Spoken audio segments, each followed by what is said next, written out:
সোনার চালান পৌঁছে গেছে? ঠিক আছে, শোনো, কাল তুমি সোনার চালান নিয়ে ফতুল্লায় পৌঁছে যাবে।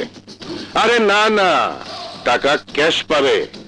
আমার ভাই টাইগার সময় মতো ওখানে পৌঁছে যাবে। এটাই পাকা কথা রইল। হ্যাঁ, ওকে ওকে।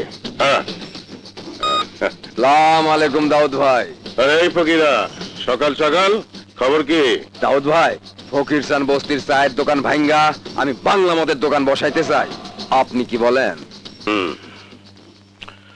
আমার কি লাভ হবে তাই বলো। দাউদ ভাই, মহল্লার পোলাপানগো হাতে রাখলে সামনে ইলেকশনের সময় আপনার অনেক কামে দিব। ঠিক আছে, তুমি আমার ভাট্টির মদ ওখানে চালাবে। তুমি তো জানো বাংলা মদ আমার খুব পছন্দ। ঠিক আছে, আমি ওয়ার্ড কমিশনারকে বলে দেবো, তুমি তোমার কাজ শুরু করে দাও, যাও। আচ্ছা, আসি। আসসালামু আলাইকুম।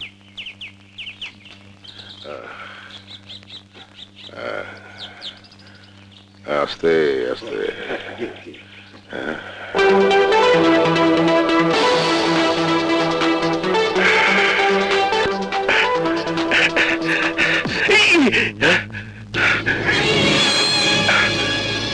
রক্ত?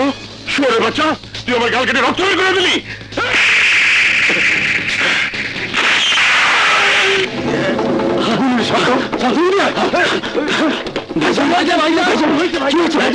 শুনতে পেলাম রক্ত, ভাইজানে গেলে রক্ত, আমার ভাইজানে গেলে রক্ত। কোন শুয়োরের বাচ্চা আমার ভাইয়ের গাল থেকে রক্ত বের করেছে? আমি ওকে সত্যি করে দেবো।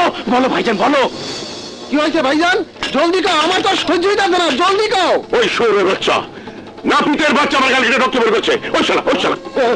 আমার ভুল হয়ে গেছে। শুয়োরের বাচ্চা, তুই জানিস না তুই কার শরীর থেকে রক্ত বের করেছিস? এই রক্তের দাম তুই জানিস না, হারামজাদা। তুই আমাকে 4 ভাই রক্ত বের করে দিছস। ধর, ধর নাপিতের বাচ্চা, ধর, ধর। আমার ভুল হয়ে গেছে। এরপরও তোকে ছেড়ে দেবো ভেবেছিস? আরে তোর তো ভিসা হয়ে গেছে, ভিসা, একদম ফাইনাল ভিসা।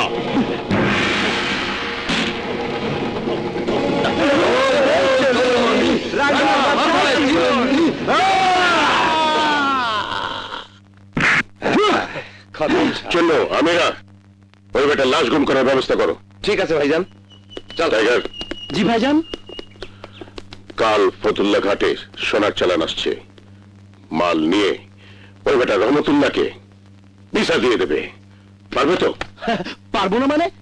তুমি ভিসা দেবে আর আমি তোমার আদেশ পালন করতে পারবো না, এই তুমি ভাবতে পারলে ভাইজান? আরে তোমার জন্য তো আমার জান হাজির, জান। দাও ভাইজান, শালা ভিসাটা তুমি দিয়ে দাও।